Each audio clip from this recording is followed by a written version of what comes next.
I've got one last video from the ComicLink Fall Featured Auction. And with the Spring Featured Auction just a few days away, it's about damn time I wrapped things up. There were only 3 sales in the whole auction that broke into the 6 figures. If you watch the Heritage auctions, you'll often see a lot more than that. And even watching past ComicLink closings, you'll usually see a lot more than 3 books crossing that mark. But prices are down in the hobby. A lot of the most prized and sought after key books are not fetching the prices they once did. So we're going to take a look at the handful of books buyers will still dip into their piggy banks / dwindling crypto wallets to acquire. Like I said, there were only 3 sales in the 6 figures, and then I'm going to throw one 5-figure sale in for good measure, because you rarely see this book go up at auction, and it was close enough that it's worth including. Here we go.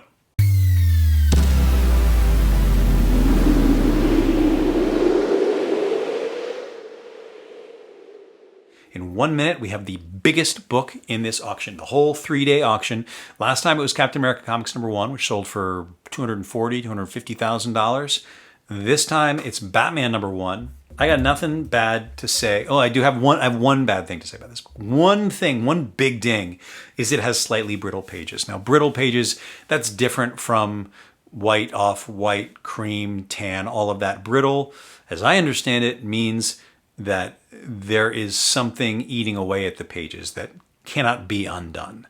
That means that this book has a limited lifespan before it crumbles into dust. Now, these books haven't been around long enough for that, the timeline on that to be realized. It's maybe a 100, 200 year timeline, but once the pages are brittle, the acidification or something like that, something is eating away the pages. As the buyer of Batman #1 at the last auction said to me in the comments, and I totally agree with this, he's like, I'm never going to get another chance to own a Batman #1. I don't care if it turns to dust. I'm turning to dust too. I just want to have one. Good for him. That is absolutely a great attitude to have. And I'm so happy that he's the guy who got it. He got a Batman 1 with no cover in 0.5 for $17,000. This one very much has a cover, is a gorgeous cover. So it's going for a lot more, but it has the slightly brittle pages, which the coverless one had, I think, brittle pages as well. $146,000.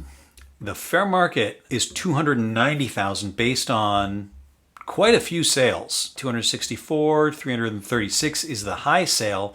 Last year we had a 288 sale. The 336 was on Golden, the 288 was on Heritage. Here we are on ComicLink. Bidding's at 146. That's what it was at, I think, a minute ago.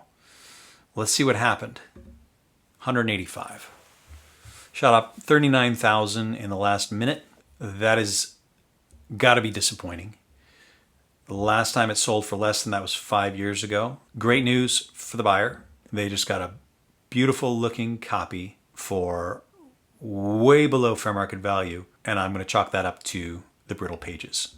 For sure, it's the brittle pages. Enthusiasm, I don't think, has waned for this book. As we know from the Superman 1 sale a week or 2 ago, there is money to buy these books.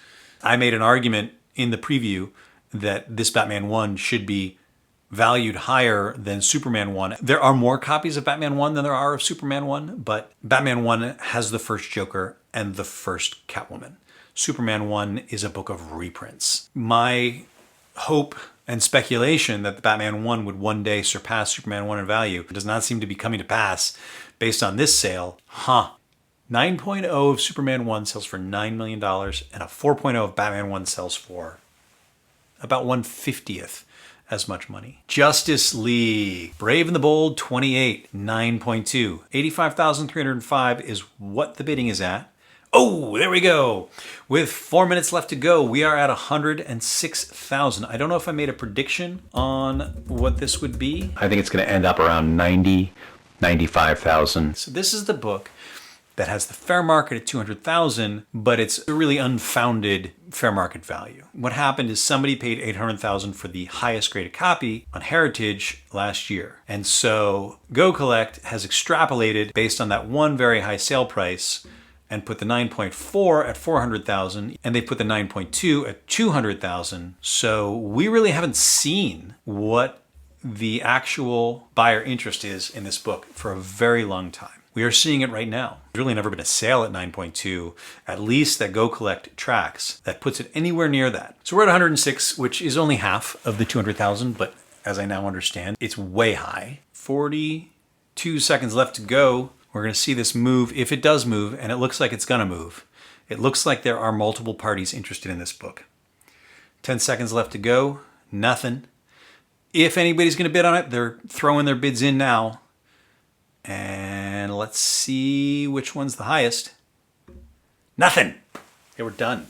106,111. Do believe that's higher than I predicted, and yet a long way from what Go Collect projected. But it's a six-figure book, and I believe it's our second six-figure book of this auction, and I don't think we'll see very many more. Showcase number 4 at 9.0, the first Silver Age comic. Superheroes had pretty much been gone for almost a decade. They waned in popularity after World War II, but with the Comics Code cracking down, they kind of returned to their roots and what had worked before. They recreated the Flash for the Silver Age with Showcase 4. Now, this is a very low population book for its time.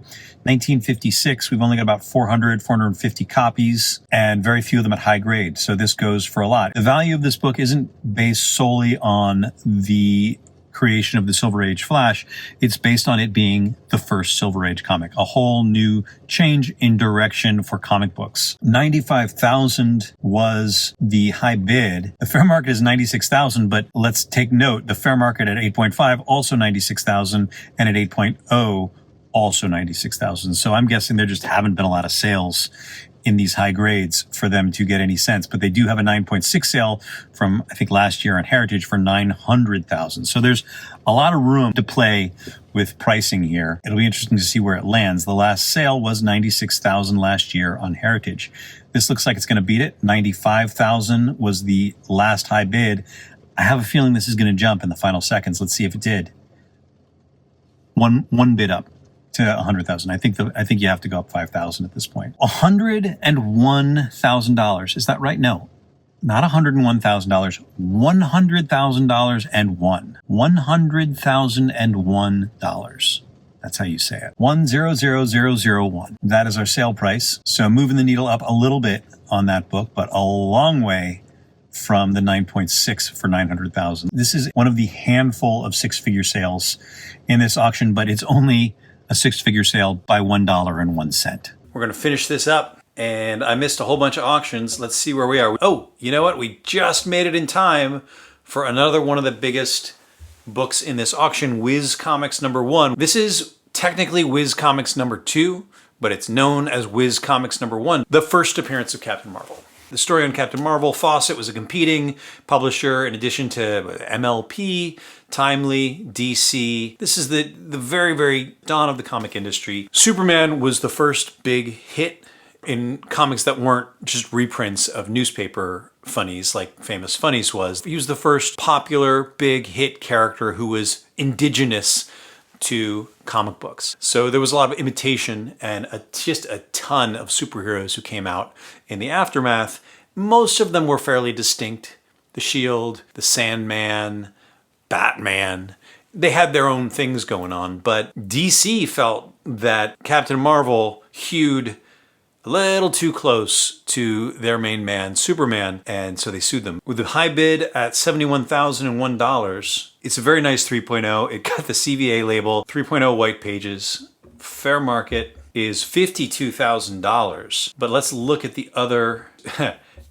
That's weird. They've got it listed at $52,000, but we have a sale from 2 years ago on Heritage for $96,000. So they've got the fair market listed at $52,000, probably due to adjacent grade sales, but we got a $96,000 from 2 years ago. So this, we know, is going to do much better than that. Let's ignore the $52,000 fair market and look more at this $96,000 sale and see if it jumps up there.